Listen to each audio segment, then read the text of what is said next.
Welcome to the RV Park Mastery Podcast, where you will learn the correct way to identify, evaluate, negotiate, perform due diligence on, renegotiate, finance, turn around, and operate RV parks. And now, here is your host, the fifth largest owner of RV and mobile home parks in the U.S., Frank Rolfe. Of all the ways to find a good RV park to purchase, one of the best is through a direct mail campaign. The three top ways to find them are brokers, direct mail, and cold calling. And since finding an RV park is so dependent, if you're going to use direct mail and doing it properly, it's very, very important you don't trust others with your future. This is Frank Rolfe, the RV Park Mastery Podcast. We're going to talk about how to do a correct direct mail campaign to find an RV park to purchase, and why it just doesn't work out well typically when you delegate that. So let's first start off with the list of who you're going to contact. Now, if you want to buy an RV park in a certain part of America, the first thing you want to do is compile a list of all those RV parks in that region or that section of the country. And how do you do that? Well, you can get that off of a Google search. You can get a pretty tight analysis of RV parks from that search. And what it'll do is it'll give you the RV park name and the RV park address. So do you then send your direct mail directly to that park and the address? And the answer is no. That's the wrong way to do it. What's going to happen then is you're going to send a direct mail piece to a bunch of managers of those RV parks, whoever gets the mail. And what does it mean when they get something saying, hey, do you want to sell your RV park? Well, that means, hey, do you want to get fired? So they're going to throw that in the trash. The only way that it will not occur is if there is a owner operator who's there who actually gets the mail, which even in RV parks where the owner runs it, they don't often get the mail. So it might be well intercepted and trashed. So you have to go through the work of taking the name of that RV park and its address and going through the tax assessor's database of that county to get the actual name and address, mailing address of the owner of the property. There really is no substitute for that. If you're not willing to take that little bit of effort to go to the tax assessor's database or call the tax assessor's office if it's not online, then you're just wasting your time. So it's probably not worthwhile even doing the direct mail in the absence of that step. Once you've compiled that list and those owners' names and addresses, then comes the question, what do I send them? Well, there's two different kinds of things you can send someone with a direct mail. You can send them a letter or you can send them a postcard. In general, historically, postcards have been more successful. Why are postcards more successful? Because many people don't open the envelope that contains the letter if they smell it as being something that was mass mailed out. So therein lies the problem. So the good old letter that's sent, maybe with a label you print off, oftentimes that is so ineffective it may not even be worth the effort. The postcard, on the other hand, even though everyone knows that's a direct mail piece, they can't help but read it because it says RV park on it. It typically has a photo of an RV park on it. So they're going to look at it. So at least you got your foot in the door. Now, an alternative, another way to get your foot in the door that's not a postcard that comes in an envelope is an actual personally written letter to the owner of the RV park. We'll hear lots of stories in the industry of people who found the RV park to buy because the owner read their personalized letter and gave them a call. So that is another very worthwhile opportunity, but obviously it takes a lot of time and effort to write a personalized letter. So you might want to hold that in reserve just for the RV parks that you are the most interested in. So now that we have the list, and now we know we're going to use either the postcard or the handwritten letter, how do we put that in motion? Well, this is where it gets bad for many people because they will then offload that. They will entrust that to some kind of direct mail company to send it out. And the problem is, do they? That's the $64 million question. We have found historically, back when we've tested that, something strange happens.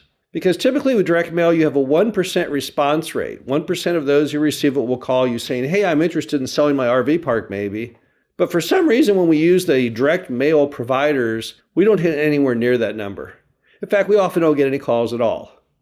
We do it, and we get 1% or better, and they do it, and we get 0. If you want to offload and allow someone to do that for you and take that gamble, I would suggest you stick into the mix a fake name and number, which is basically you, to see if they really mail it. If they say, yep, it went out, and you don't get it, then nobody got it. Now, how hard is it to do it yourself then if you don't send it out. Well, it's not that hard. If you get the postcards printed, I'm not advocating you hand write every postcard, but if you get the postcards printed, it's really not that time consuming to write or print yourself and put the labels on the postcards. You can probably knock out a stack of 500 of those in one evening of watching a movie on Netflix or maybe watching a football game. It's very, very quick work. And then you know that it actually went out and that you didn't waste your time or your money or your effort because those postcards actually did go and those are going to hit. On the letter side, again, I find it's not hard. It's almost soothing, like people who knit, to write letters and do things on direct mail while you and the family are watching television. Why not? You can multitask that. It's not complicated. It's not hard to do. You can look up from what you're doing periodically, look at the movie or the TV show, but I find those to be a very reasonable add-on to get it done. Now, when you send out your direct mail piece, remember the direct mail is a very imperfect science.